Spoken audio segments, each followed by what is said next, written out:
Hello folks, making this video from a hotel room, so going to go ahead and start continue with our chapter 11, our last chapter that we're going to cover. Okay,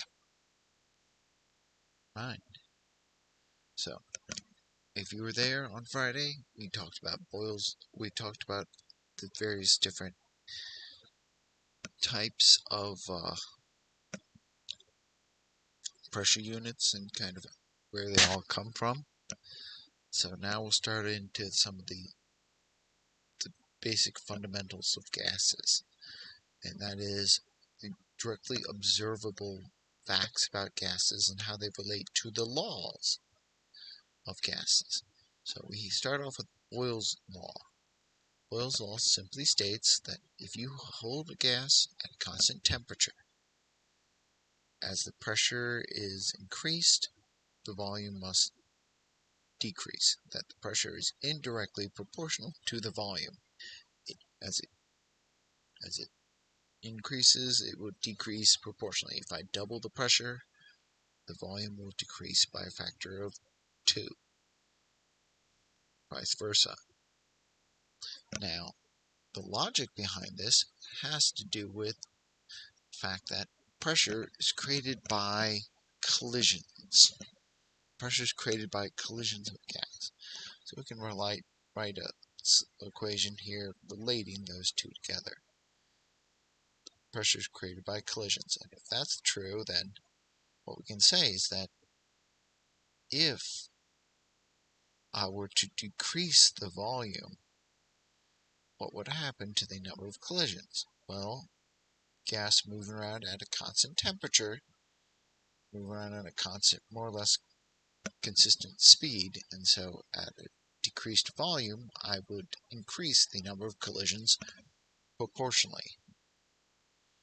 This was created by Robert Boyle, who discovered this law. Used to include more information about him and the other people, but kind of moved away from that. Don't always have enough time.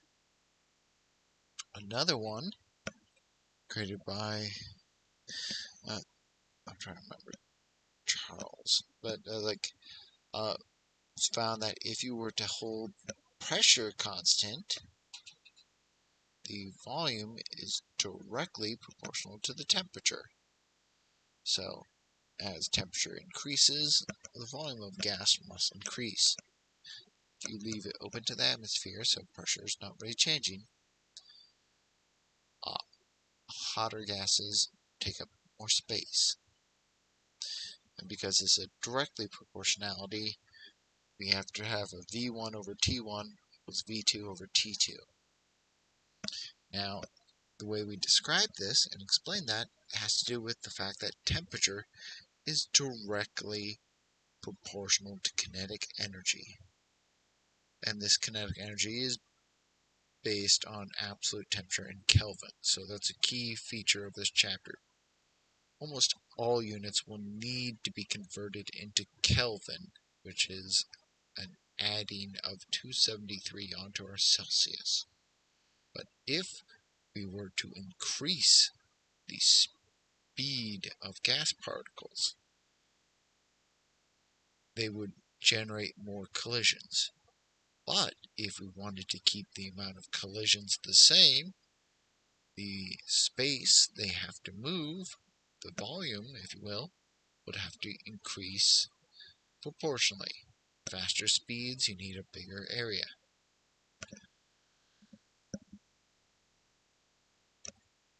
So, just with those in mind, we can combine those two guys together. Those two laws, the Charles law and the Boyle's law, to what we call the combined gas law. We can easily relate these two gases under very similar conditions, as they have all the same things. So as long as we know pressure, volume, and temperature, one gas and 2 out of the 3 variables for the other gas, we will know what's going on. So right here, I'm going to set up PVT, PV. Write this down real quick. Gasified fuel combusted at 1 bar and 20 degrees C. If in a piston with a compressed volume of 520 mils.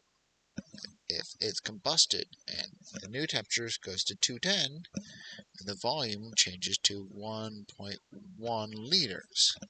How will my pressure change? With that in mind, let's look at that. Okay, so we have 1 bar, 20 degrees C, 520 mils. We want to know what is our P2.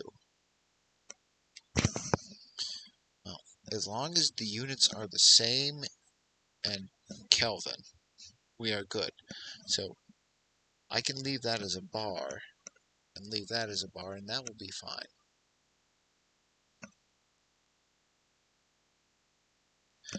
But the problem comes with mils and liters. So mils, this is going to be equal to, divide that by 1,000 to get 0.520 liters. Liters and liters will be the same. One thing we must keep in mind is Celsius must always be converted to Kelvin, because this looks like I multiplied the temperature by a factor of 10 times increase. But when I add these on, it's not even 3 times. It's not even a 2 times increase. So the temperature has not actually even doubled. So we cannot. That's going to be a very big and very different answer if I do that wrong. With that in mind, pressure 1 bar times 0.520 liters over 293 Kelvin equals P times 1.1 liter over 483 Kelvin. Need to get those to the other side. So I'm typing this in when I calculate. I'm saying 1 times 0.52 times 483 divided by 293 divided by 1.1, and that will give me my pressure. So 1 times 0.52 times 483 divided by 293 divided by 1.1. So my pressure, despite all its efforts, has gone down 779. That's to do with, even though the volume has increased, the temperature has not increased by nearly as much. The volume has nearly doubled, and so even though the temperature has increased, it takes up less space. So, mind. So, in this case, it's just a clever use of an equation and isolating and identifying all of the available variables. If you can identify all the variables, you can do this. I have faith in you.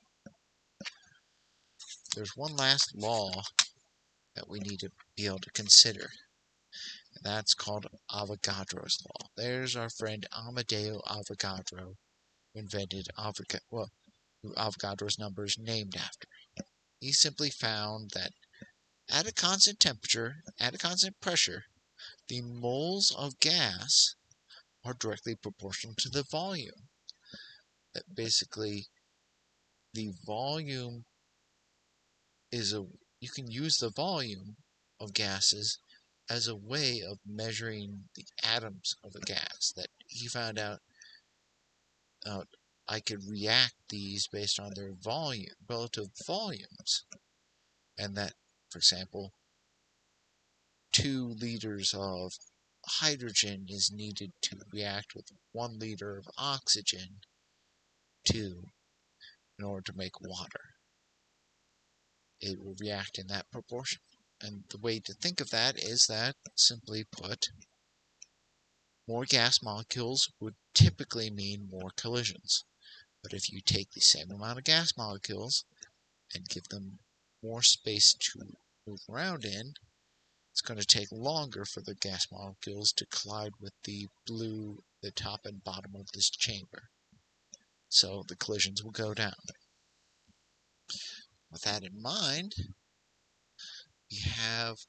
we will combine these 3 laws together to get what's called the ideal gas law, or PV equals nRT. Now, the only new addition is the addition of R. The R is called the ideal gas constant, and it's used to convert the relative units of these guys around.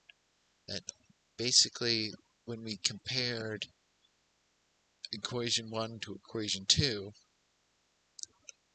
we just had to match the units up. But now that we no longer have equation 2 to cancel out units with, how do we turn a bar into a liter? How do we turn a liter into a mole? And that's where R is coming in. R is used to convert these numbers between each other. Well, you can use multiple different R's. The different R's depend on what units we're going to use. However, the 2 most common ones are the 0.08314 bar liters per mole Kelvin, or the 0.08206, which is atmosphere liters per mole Kelvin. Now, these are essentially the same. If you use the wrong one most of the time, it's going to be a rounding error that will not cause any trouble. So if you use the wrong one, you will still be safe. However, I will always provide an R for you on a test. You will never be expected to memorize this number. I will have it handy in my brain. I will pull it out of thin air. But on a test, you will always have it on the useful information sheet, because otherwise, just asking too much of you. But so why does it? This is called the ideal gas law, and it's how we are defining a gas. It comes from the idea that we're going to treat all gases like what's called an ideal gas, meaning that an ideal gas is a gas that neglects atomic size and neglects intermolecular attraction. An ideal gas is a gas that acts like any other gas. Kind of like talking in physics, like we're talking about a frictionless surface. If you're talking about trying to simplify the math. Oh, this perfect sphere is rolling on this frictionless plane, and you can talk about that. Is there really ever a perfectly frictionless surface? No. But we're talking about this ideal frictionless surface. Well, we're talking about ideal gases. Gases that, if I have sulfur dioxide as a gas, or I have water as a gas, or I have hydrogen as a gas, they're going to all act the same. Treat it like an ideal gas. We're going to neglect any interactions they actually do. So it pretends all gases have no size. They're essentially a point charge floating in space. And that when they bounce into each other, they don't have any sort of attractive forces. They don't try to combine together. They just bounce off like billiard balls. Now, this still is pretty accurate, and it can model most gases without problems. Now, using this equation, it's possible to calculate the volume of a gas under standard temperature and pressure. So standard STP, standard temperature and pressure conditions, are kind of a little counterintuitive, because instead of being room temperature, we chose a nice artificial one of 0 degrees C. At the freezing point of water and at 1 atmosphere pressure, what is the average volume of gas? Well, the average volume of gas is 22.4 liters. 22.4 liters. Now imagine that. So 1 mole, if you take 1 mole of water in its liquid form, it's about 18 milliliters. If you take 1 mole of steam, if you chill it down but don't let it condense, it takes up 22.4 liters. That's a very big difference. Very, very big difference. Now, at room temperature, the gas would take up a little bit more space because of volume. As temperature increases, so must volume. But yeah, that's neither here nor there. So, we have some problems. I'm going to work on these problems. Okay. Using the ideal gas law, PV equals nRT. Read this with me. If 1 mole of argon is stored in a 2-liter container and it's heated to 300 degrees C, what is the pressure? Then, if it can safely hold 300 psi, at what temperature would it explode? 14. Okay, with that in mind, let's jump to the document camera now. Okay, with that in mind, .cam, hey. PV equals nRT. We need to make sure we have moles, we have volume in liters, we need temperature in Kelvin. So we add 273. So we've heated it up to 573 Kelvin. So let's start by plugging things in. P times 1 liter times what equals 1 mole times R times T. So we need an R. Well, in this case, we're going to want the answer in bars. I'm not sure if I mentioned I want it in bars, but I want it in bars. So what is that pressure in? So I want to use an R, that is 0.08314 bar liters mole Kelvin.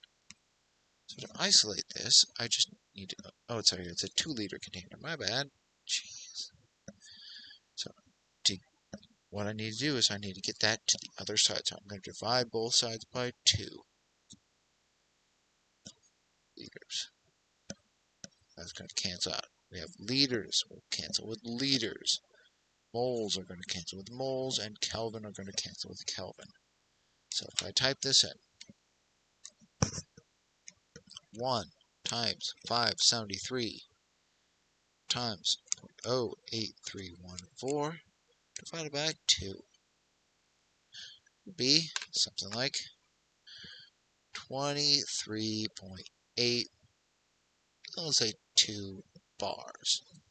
That's how much it's heated up. I mean, that's what the pressure, internal pressure, increased to. Now, if I say the container can safely hold 300 psi, well, how many bars is that? 300 psi is equal to 14.504 psi. 1 bar. So 300, 14.5. Ooh, 20.68. That's not good. We've put the pressure up to 23 and it can safely hold 20.6, it's going to be bad.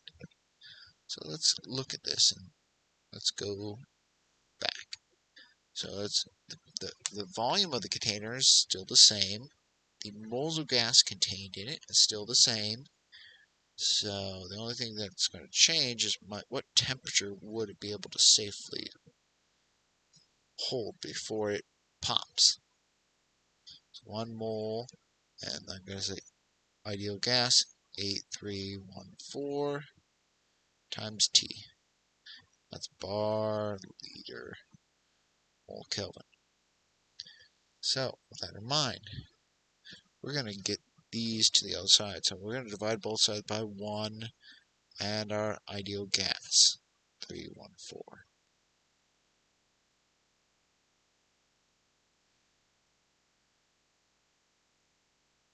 That cancels those out. It left us with just T. So that's 20.68 times 2 divided by R. 314 gets the number that's 497.6. That's in Kelvin. If I turn that back into Celsius, if I subtract 273, that gives us a temperature of 224.6 degrees C. That is what temperature you could heat the gas tank up without risking catastrophic failure. Now, would we ever want to get there? No. Don't want to risk that. So we wouldn't. But if something were to happen, that's what's going to happen. Before moving on, one more problem. Same idea. Just a little bit more in depth. 20 cubic feet. So the volume is in feet cubed. That's 1 foot cubed is equal to 28.3 liters. And pressure is 225 psi. 14.7 psi per atmosphere. And the temperature is 25 degrees C. And I want to know how many moles of acetylene are stored in that tank. With that in mind, back to the DocCam.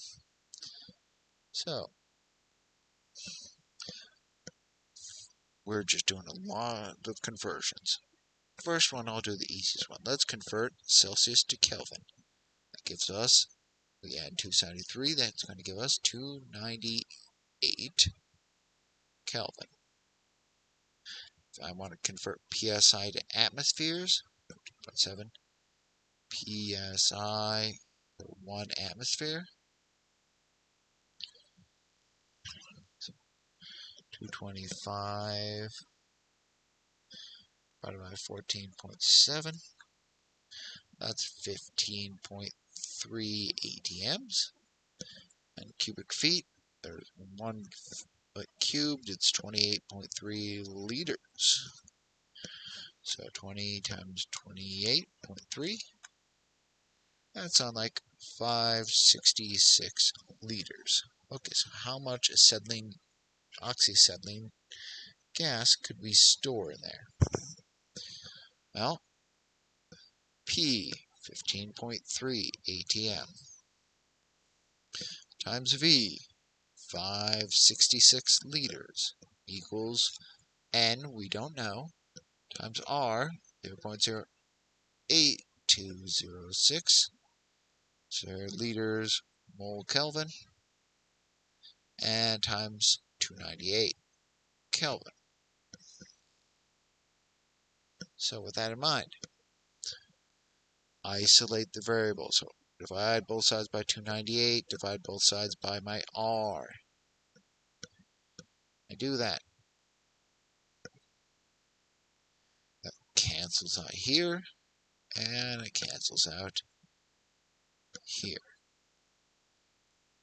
So as I'm typing that in, show you order of operations. Watch how I type this in. Watch exactly how I do this. Zoom out real quick. 15.3 times 566 divided by 298 divided by 0.08206. Notice I divided and I divided.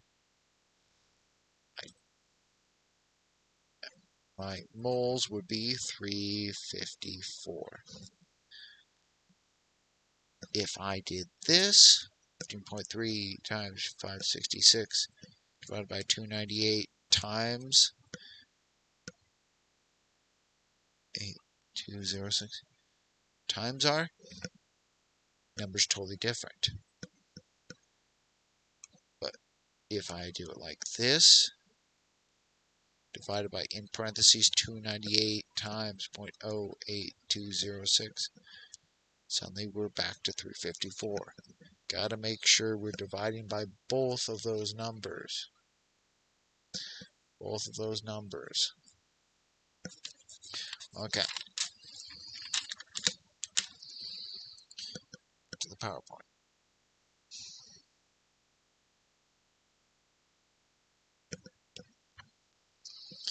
Once again, work is up there.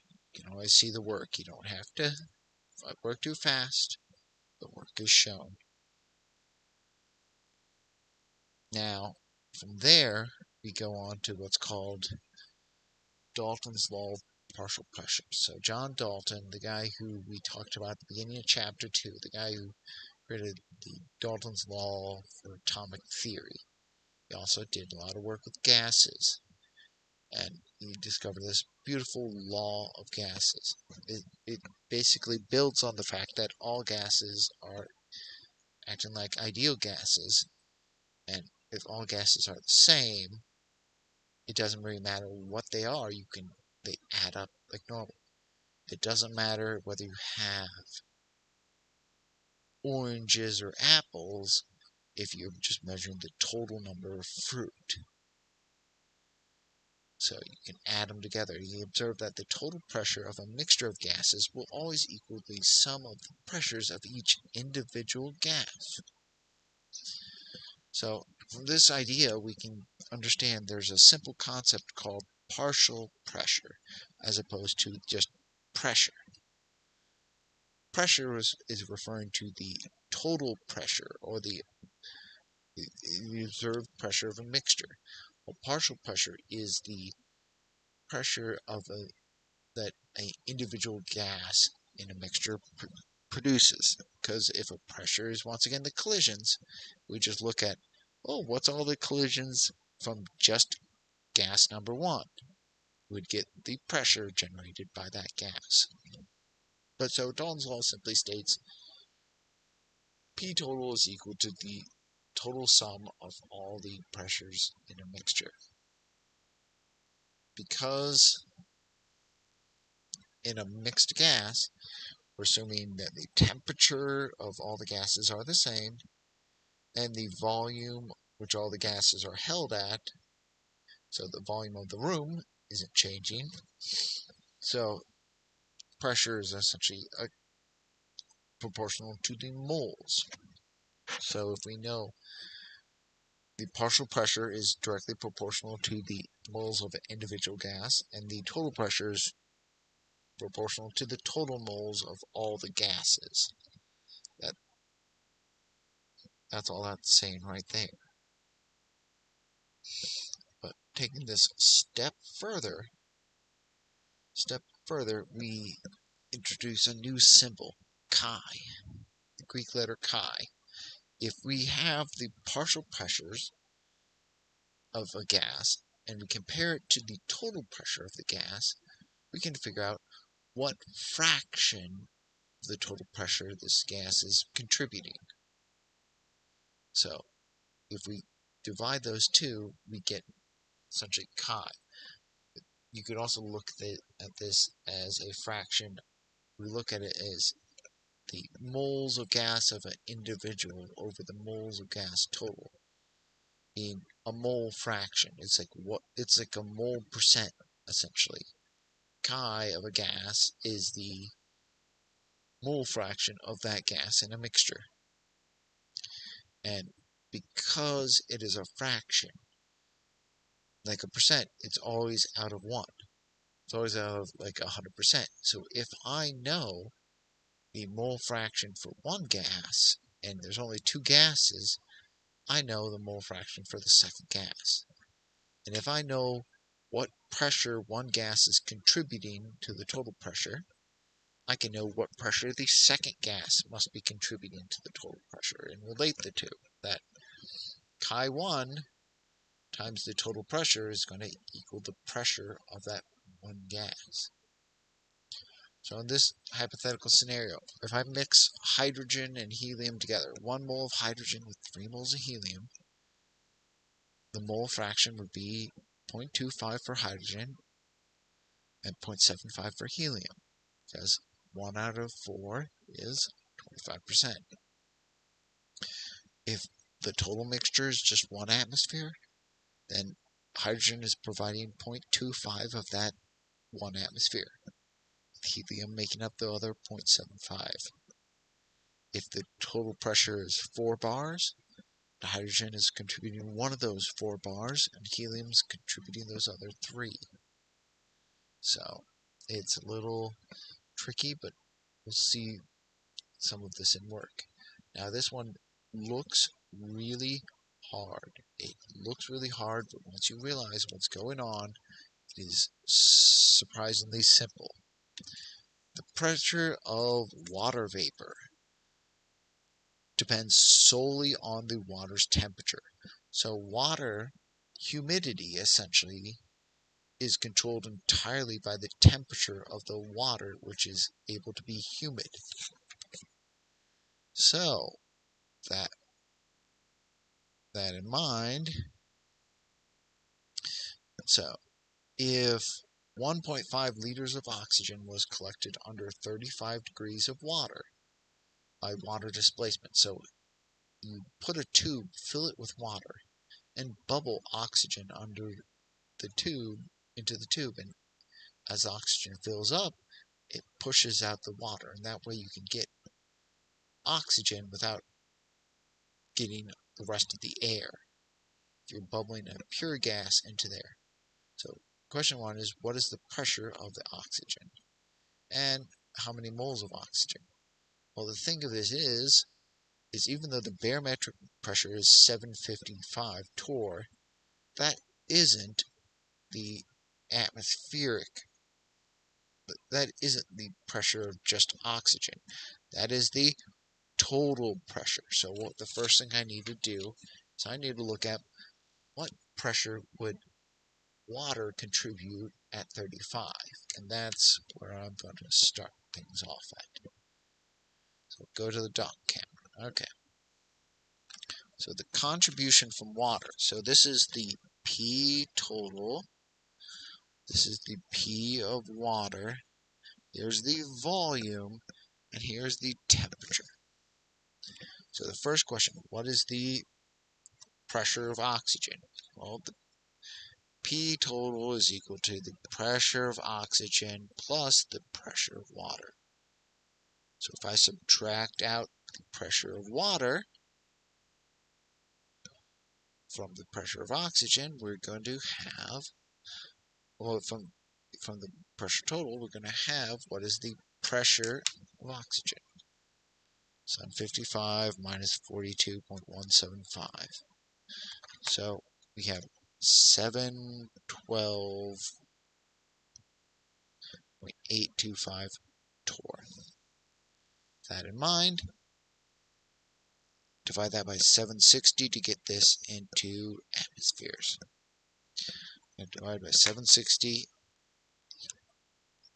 to get that into atmospheres, because the R I know, the R I love, atmospheres.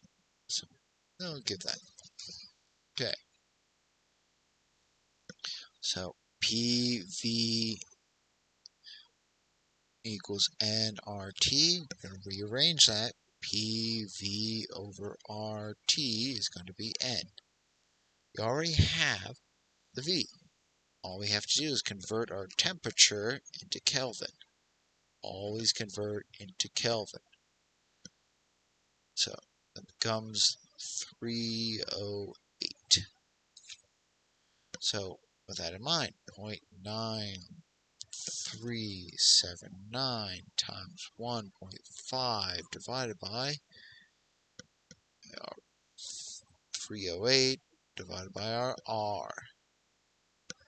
8206. That is atmosphere liters. Atmosphere liters per mole Kelvin. 9379 times 1.5 divided by 308 divided by R. So type that in. How many moles of gas? Very, very little. Actually, very, very little. So all I got, 0.0566 moles.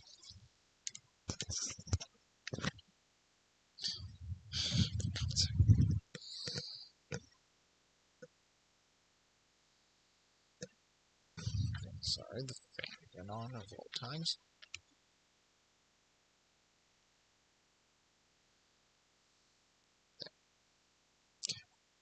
So, figured out the torr, turn that into atmospheres, found out how many moles of oxygen gas. Very little is actually collected. Then again, it's under atmospheric pressure, not super high pressures. So, with that in mind, what else can we do? What else can we do with this? Well, one thing we can do with this is we can calculate molar mass from density or density from molar mass. That's the thing. That gases are direct. The molar mass will directly affect their density, especially when they're allowed to fully expand. Because a density is a mass over a volume. Well, a mass is equal to the moles times its molar mass, or in other words, the mass divided by the molar mass is equal to moles. Well, then we get the simple idea that density is equal to moles times the molar mass over a volume. Well, rearranging our ideal gas equation to get the moles over volume, you get P equals RT divided by RT. So that starts to look like a density. Well, if I multiply molar mass to both sides, what we get is that density of a gas is directly proportional to its pressure times its molar mass divided by a constant divided by a temperature. With that in mind, you can see how we can understand certain weather things. So this weather phenomenon. What do we know about warm air? Warm air rises. Why does warm air rise? It has to do with this equation. The density of a gas is equal to its pressure times the molar mass. The pressure and the molar mass aren't really changing. The only thing that is changing is the temperature. If I'm dividing by a larger temperature, density will get smaller. Less dense objects float. So less dense gases will float above more dense gases. So hot air will rise above cold air because of this phenomenon. Because of this density equation. How will we use this? You can look at this as, okay, if I give you a gas, what's its density? If I give you a density, what must its molar mass be? So at standard temperature and pressure, what is the density of 1 mole of xenon? What is the density of 1 mole of xenon? Okay, we will probably finish after this problem. Well, take a look. So, standard temperature and pressure. So, one thing to remember, standard temperature and pressure is equal to 1 atm and 0 degrees C, which is 273 Kelvin. Well, density is equal to pressure times molar mass, RT. Well, the molar mass, it's xenon. So what is the molar mass of xenon? Got to be able to figure that out. Where am I going to get that number? Not a numerical number. I'm going to look it up on a periodic table. You don't remember? Well, why should you remember? It is 131.3. And before you're like, wow, that's amazing, Andrew. I pulled it up. I cheated. I looked it up. I probably knew it. But rather than guess, I'm going to get that. So, that in mind, pressure, 1 atm times 131.3 grams over moles divided by 273 Kelvin divided by 0.08206 atmosphere liters mole Kelvin. Cancel, cancel, cancel, cancel, cancel, cancel. So let's multiply it out. So, what? 131.3 divided by 273 divided by 206. Get 5.86, which seems surprising. It seems very dense, and it is very dense. But if we look at our units, you think, oh, that's going to sink in water. But no, grams per liter. Water has a density of 1 gram per milliliter. Essentially, 1,000 grams per liter. So, and by comparison, xenon is relatively light. It's heavy as far as gases go, but it is relatively light. So, not all likely to sink underwater. However, it will sink below most air. So you could fill a fish tank with xenon, and it would largely remain in the fish tank for quite a while, because it's not going to simply easily float out of the fish tank, just the same way as water doesn't just immediately evaporate out of the fish tank. Okay. I will look at one more slide and then one more slide and then we'll stop. So, gases and chemical reactions. While I will not test you over this, we can treat gases, chemical reactions, the same way we treated liquids and solids and aqueous. Some chemical reactions form gases as a product. Some reactions will require you to bubble gas to make them to work. It is possible to convert atoms to moles to grams. It is also possible to convert grams to moles to pressure or volume, assuming the reaction conditions are known. So much like Dalton's law of partial pressure, the Gay-Lussac's law of combining volumes relates that gas volumes to the moles, assuming the external pressures and temperatures are held constant. So hypothetically, if 110 grams of ammonium carbonate decomposes under the following reaction, 35 degrees Celsius and 1 atmosphere, what is the volume of each gas? So, ammonium carbonate decomposes into ammonia gas, CO2, and water vapor.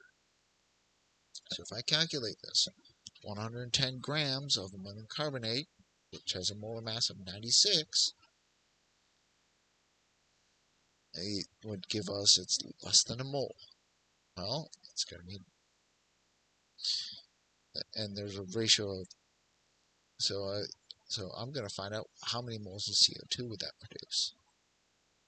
Well, it's going to convert that over, use our temperature and our R, and under 1 atmosphere it says, well, that's going to produce 28.96 liters of CO2.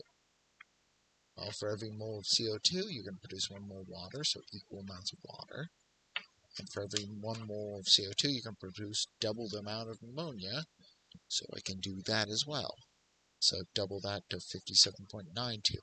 So how many total liters of gas, if I were to completely react this, 7.92 plus 28.96, so like about 115 liters of gas, all said and done.